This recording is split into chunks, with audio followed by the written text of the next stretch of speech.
ప్రభునందు నాకు అత్యంత ప్రియమైనటువంటి వారులారా, మన ప్రభువును రక్షకుడునైనటువంటి యేసుక్రీస్తు వారి యొక్క శుభనామములు మీ అందరికీ నా హృదయపూర్వకమైనటువంటి శుభములు, వందనములు తెలియజేస్తున్నాను. ఉదయకాల సమయంలో దేవుని వాక్యాన్ని ధ్యానం చేసుకుందాము. ఈరోజు వాక్య ధ్యానం కొరకు మనం తీసుకున్నటువంటి లేఖన భాగము సమూయేలు 2వ గ్రంథము 22వ అధ్యాయము 40వ వచనం చదువుకుందాం. యుద్ధమునకు బలము నీవు నన్ను ధరింపజేయుదువు, నా మీదికి లేచిన వారిని నీవు అణచివేయుదువు. ఆమేన్. దేవుని నామమునకు మహిమ కలుగునుగాక. ఈ వాక్య భాగాన్ని మనం గమనించినట్లయితే ఈ మాటలు భక్తుడైనటువంటి దావీదు పలికినటువంటి మాటలు. మరి ఈ 22వ అధ్యాయం 1వ వచనం 2వ వచనం మనం చదువుకుంటే మనకు ఆ విషయం మనకు తేటగా అర్థమవుతుంది.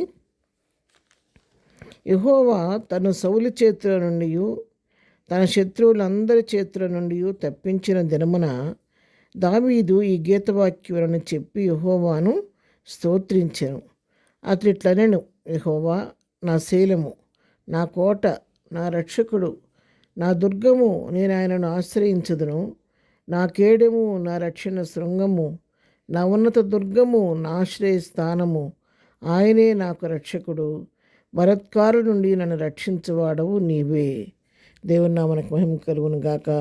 ఇక్కడ దావీదు సౌలు చేతిలో నుంచి తప్పించబడిన తర్వాత తన శత్రువులు అనేక రీతిలుగా తనని ఇబ్బంది పెట్టినప్పుడు శత్రువులందరి చేతిలో నుంచి తను విడిపించిన తర్వాత మరి దావీదు ఈ గీత వాక్యాన్ని ఎత్తిపట్టి యెహోవాను స్తోత్రించాడంట, ప్రభువును మహింపరిచాడంట. చూడండి ఎట్లా ప్రభు నామాన్ని హెచ్చిస్తున్నాడు, ఎట్లా మహింపరుస్తున్నాడు. ఇక్కడ చూడండి, యెహోవా నా శైలము, నా కోట అంటున్నాడు, నా రక్షకుడు అంటున్నాడు, నా దుర్గము, నాకు ఆశ్రయ దుర్గం అంటున్నాడు, నా కేడెము, నా రక్షణ శృంగం అని ఎంతగానో ప్రభు నామాన్ని హెచ్చిస్తూ గణపరుస్తూ మరి కీర్తిస్తున్నట్టుగా మనం ఇక్కడ చూస్తూ ఉన్నాం.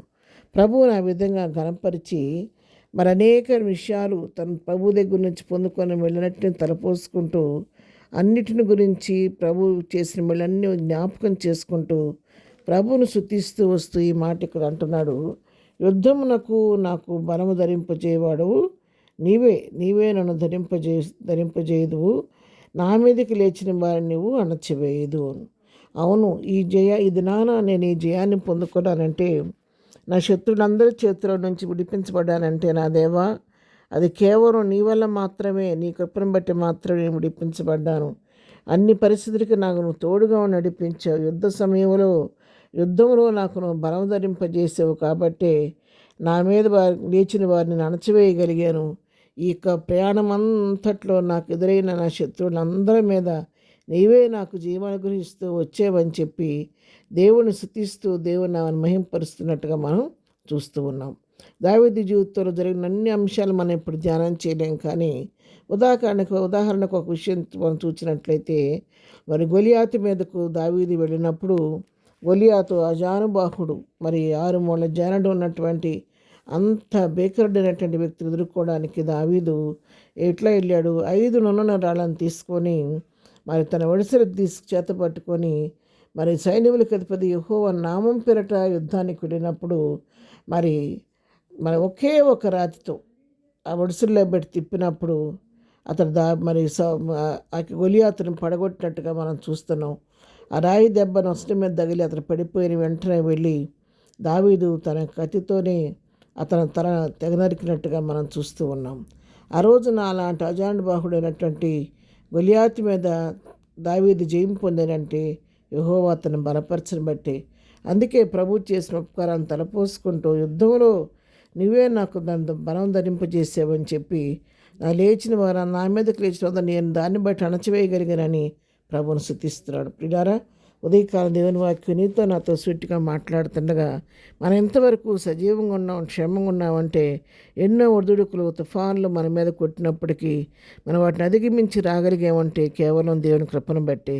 మనము కూడా ఈ ఉదయకాల సమయంలో దావీదు వలె ప్రభు చేసిన ఉపకారాలన్నీ జ్ఞాపకం చేసుకుంటూ ప్రభు యొక్క ఔన్నత్యాన్ని స్తుతిస్తూ మహింపరుస్తూ చేసిన మేళను బట్టి ప్రభు నామమును మహింపరిచి చేయబోయే కార్యాల కొరకు ఓపికతో ఎదురు చూద్దాం. ప్రార్థన. ప్రేమ కలిగిన తండ్రి, ఉదయకాలం నాయన దావీదు జీవితంలో అతని బలం ధరింపచేసి శత్రువుల మీద జయమిచ్చిన దేవుడు నీకు వందనాలు. మా జీవితాల్లో కూడా ఎదురైన అన్ని పరిస్థితుల్లో సాలిన దేవుడుగా ఉండి తోడుగా ఉండి నడిపించిన నీ ప్రేమను బట్టి నీకు వందనాలు చెల్లించుకుంటున్నాం. ఉదయకాలం మేము చేయ పని పాటలో తోడుగుండండి, రాకపోకలో క్షేమం దయచేయండి. ఏదైనా బర్త్డే మ్యారేజ్ చేసుకున్న బిడ్డలను దీవించండి, ఆశీర్వదించండి. బలహీనలు బలపరచండి, కృంగిన వారిని లేవనెత్తండి, దుఃఖంలో ఉన్న వారిని ఓదార్చండి. ప్రతి వారి పట్ల కృప విస్తరింపచేయమని యేసు నామములో ప్రార్థించి అడిగి పొందుకొని ఉన్నాం తండ్రి, ఆమెన్. ప్రభు కృప సదాకాలం మనందరికీ తోడై నడిపించునుగాక, ఆమెన్.